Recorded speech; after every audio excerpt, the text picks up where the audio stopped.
2024 নিৰ্বাচনৰ বাবে AIDF সাজু হৈছে আৰু সেইবাবে AIDFে এবাৰ ককালত টঙালি বান্ধি 2026 চনত কেনেদৰে ধৰ্মীয় সংখ্যালঘু ৰাইজৰ কাষলৈ যাব সেই সন্দৰ্ভত চিন্তা চৰ্চা কৰিছে আৰু বিশেষ বৈঠকত মিলিত হৈছে।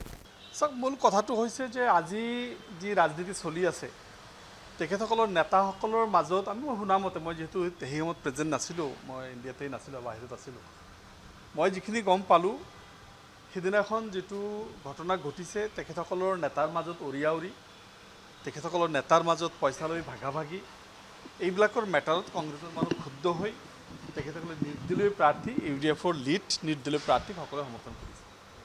মই এইটো এটা কথা ক'ব বিচাৰিম যে কংগ্ৰেছৰ অন্তৰ্কলহ, তেখেতসকলৰ নেতৃত্বৰ মাজত বুজাবুজিৰ অভাৱ আৰু তেখেতৰ নেতৃত্বত যিবিলাক বিজয় হৈছে নেতৃত্বৰ প্ৰতি আস্থাৰ অভাৱ, মই এইখিনি ক'ব বিচাৰিম যে এইটো গোটেইখিনি কংগ্ৰেছৰ এটা ফেইলৰ যেন মোৰ অনুভৱ হৈছে যে নেতৃত্বৰ মাজত উৰিয়াউৰি ভুল বুজাবুজি আৰু সংগঠিত বা সংঘবদ্ধভাৱে যিটো টিম ৱাৰ্ক হ'ব লাগিছিল সেইটোৰ অভাৱ হৈছে বুলি মোৰ অনুভৱ হৈছে। আৰু মই যিখিনি আমাৰ নেতৃত্বত মই কথা পাতিছোঁ, আমাৰ বিধায়ক নজৰুল ইছলাম আছে, নিজানুৰ ৰহমান, শামছুল হুদা, হাফিজ বছিৰ আহমেদ কাছিমি, গোটেইখিনিৰ লগত আমাৰ কথা হৈছে, যোৱাকালি আমাৰ মিটিং হৈছে। সেই কথাখিনি তেখেতসকলে এটা কথাই কৈছে যে মানুহ তাতে আমাৰ লোকসভা নিৰ্বাচনৰ পিছত ধুবুৰীৰ মানুহৰ মাজত এটা পৰিৱৰ্তন আহিছে আৰু ৰিচেণ্টলি অসমত যিবিলাক কাম কাজ হৈ আছে, উচ্ছেদ, পুছবেক পলিচি, এইবিলাক যিবিলাক চলি আছে এইবোৰৰ প্ৰতি মানুহ ক্ষুব্ধ হৈ UDFৰ সমৰ্থনত আগবাঢ়ি আহিছে। এইটো অত্যন্ত ভাল খবৰ, UDFৰ কাৰণে অত্যন্ত ভাল খবৰ। কিমান টকাত কিনা বেচা হৈছে বা এনেকৈ তেনেকুৱাটো কিবা চলিছে? চাওক, এই কথাটো আমি ইমানখিনি ক'ব নোৱাৰিম, এইকাৰণেই ইয়াত কোনো বেচা কিনা আমাৰ ফালৰ পৰা কোনো বেচা কিনাৰ কথা নাই, কাৰণ আমাৰ যিটো চেয়াৰমেন কেণ্ডিডেট হোৱা নাই, আমি কাৰো কিনাৰ প্ৰয়োজনো নাই, আমি কাৰো বেচাৰ প্ৰয়োজনো নাই। আমাৰ কথাটো যে ইণ্ডিপেণ্ডেণ্ট এজন আছে, আমি যিহেতু কংগ্ৰেছক সমৰ্থন কৰিব নোৱাৰোঁ, আমি যিহেতু BJPক সমৰ্থন কৰিব নোৱাৰোঁ, BJP AGPৰ পৰা আমি সমদূৰত্ব বজাই ৰাখি নিৰ্দলীয় প্ৰাৰ্থীক আমি আমাৰ 3টা ভোট দিছোঁ।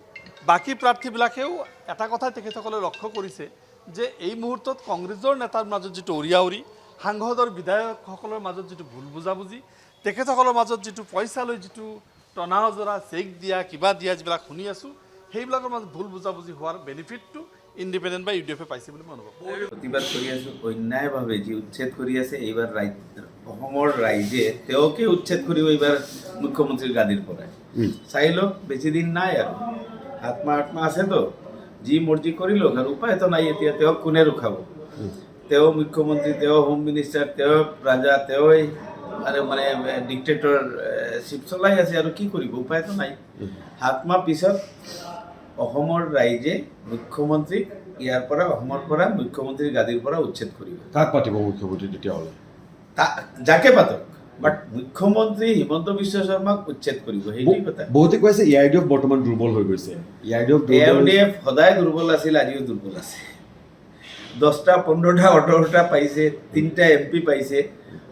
যদি আজি 50টা, 60টা পালোহেঁতেন, 12টা MP পালোহেঁতেন, 10টা পালোহেঁতেন, আমি দুৰ্বল স্থিতিত থাকি হ'লেও দুৰ্বল মানুহখিনিৰ কাৰণে যুঁজ দিওঁ। কিন্তু এইবাৰ কথাটো বেলেগ, বদৰুদ্দিন ৰাজমল নিৰ্বাচনত পৰাজয় হোৱাৰ পাছত সকলোৱে ভাবিছে দলটো বেছি অলপ দুৰ্বল হৈ গৈছে। আমি একেবাৰে নহয়, আমাৰ ভোটৰ পাৰ্চেণ্টেজ যি আছিলে, ৰাইজৰ হোৱাৰী যি আছিলে, আমাৰ কেতিয়াও MP কিমান, MLA কিমান নহয়। আমি দুৰ্বল দল, দুৰ্বল মানুহৰ কাৰণে, দুৰ্বল মানুহৰ কাষত থিয় দি আছে। এটা বস্তু আপোনালোকে মন কৰিছে নেকি যে কংগ্ৰেছৰ যিসকল সংখ্যাগুৰু যিসকল নেতা আছে তেওঁলোক কিন্তু বেছি খৰম হোৱা নাই, কংগ্ৰেছে এতিয়া সংখ্যালঘু নেতাসকলক আগবঢ়াই দিছে, সেই বিষয়টো আপোনালোকে কিমান মন কৰিছে? কংগ্ৰেছ লাহে লাহে যেন আমাৰ লগত ফাইটত আহি আছে, সেইটোৱেই মোৰ লাগিছে।